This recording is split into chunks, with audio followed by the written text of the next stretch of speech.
I just spent the last 10 days meditating in absolute silence for 10 hours a day. Imagine, no talking, no eye contact, no phone, no writing, no physical exercise, sitting with your thoughts all day, every day. But why would anyone put themselves through this? And in my case, twice. I didn't know either until I started tripping out and was hit with a life-changing lesson I'll remember forever. Let me explain how this journey all started. I began meditating seriously 5 years ago after a 10-day silent meditation retreat. I turned to meditation as I needed something to sort out my overly anxious brain. I was stressed every day. I felt trapped in a job I hated and was living a generally miserable life. That first retreat changed a lot for me. I left it feeling an immense presence and a sense I could face anything in life and be okay. I continued to meditate daily after that, and I have done for the past 5 years. But even despite my regular practice, I knew something was wrong. I could tell that I was slipping into old habit patterns of thinking. I couldn't quite put my finger on what exactly it was, but the positive effects of that first retreat were slowly wearing off. But I knew I had to do something, and sitting another 10-day retreat seemed like the answer. Therefore, as I'm traveling throughout Asia with my fiance, I decided to book us onto another retreat, this time in Jakarta, Indonesia.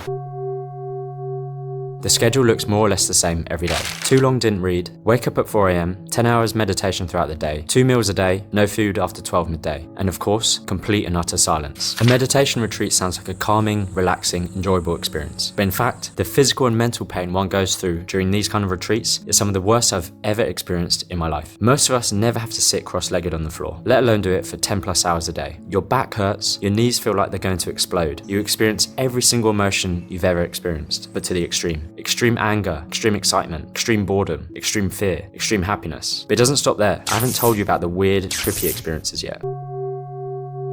The fact that you can experience altered states of consciousness, like hallucinations and out-of-body experiences, without ingesting any external substances is mind-blowing. And this takes place because of the intense, prolonged meditative practice, which involves two things: awareness and equanimity. Awareness is the focus, the attention you put on something, whether that's the focus on the breath or the focus on the sensation in the body. All forms of meditation involve some focus. The second part, equanimity, is this: whatever you're aware of, whatever you are observing, you need to try to be non-reactive, aka have equanimity to it. If you have a pleasant sensation, you observe it without judgment, without getting attached to it. If you have an unpleasant sensation, you observe it without judgment, without getting attached to it, with the reasoning that everything is constantly changing, everything is arising and passing away. And the more days into the retreat, the more focused your mind becomes, the deeper the experience gets. On day 6, I'm sitting there and I could feel every single sensation in my body, like an electric current is flowing around. There are no thoughts except this one. I feel really high. And then other trippy things started happening. I started hearing things. I could hear a mechanical sound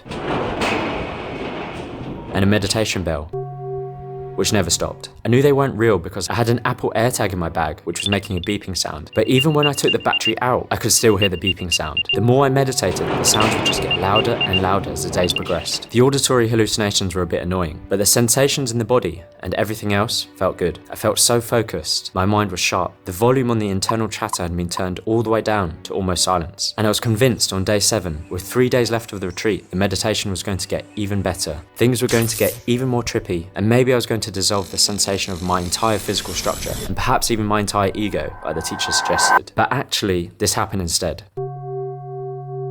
My meditation got worse. I lost my focus, and for the next 2 days, the excruciating pain in my back and knees returned. Then during one particularly arduous sitting, a realization hit me like a ton of bricks. I was screaming at myself in my head, swearing, cursing. Why can't I focus? Why is my meditation getting worse? Why am I here wasting my time? Why am I in so much pain? Why am I so useless? The thoughts became so ludicrous, so outrageous, that inner dialogue in my head, that suddenly I realized that those thoughts weren't me. My awareness briefly, but truly separated from my thoughts. I could observe them from a distance. Suddenly, all the pain in my back and knees faded. They were still there, but I could observe them without judgment. It wasn't my pain. In that moment, I realized something. This whole time, all these years I was meditating, I'd forgotten the most important arm of meditation, equanimity. I spent all these years practicing the awareness side of meditation and had completely neglected the equanimity side of it. I meditated because I wanted to feel a certain way. I didn't want unpleasant sensations like anxiety, stress, or pain. I wanted nice sensations only. I began chasing sensation. I was always trying to change my experience to a pleasant one, using my phone to get rid of boredom, using caffeine, food, sugar, consuming content, even seemingly healthy habits like breathwork and cold water therapy were all an attempt to change my experience in the present moment. And the funny thing about that is, the more you want to change your experience, the more you chase the pleasant sensations, the more they will run away from you. Now, of course, it's easier said than done. Just have equanimity to whatever comes up. But I've come to learn it's a practice. Just like reps in the gym to train your muscles, Reps of equanimity to train your mind ultimately will lead to a more peaceful life. Sitting with boredom instead of reaching for your phone. Sitting with tiredness instead of reaching for coffee. Sitting with social anxiety instead of reaching for alcohol. Eventually, with enough reps, you'll learn to accept these sensations as a very important part of being human.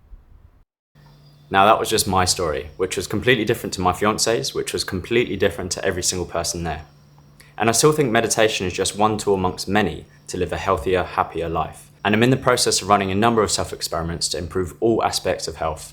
If you're interested in that kind of thing, you might enjoy this playlist here. I'll see you there.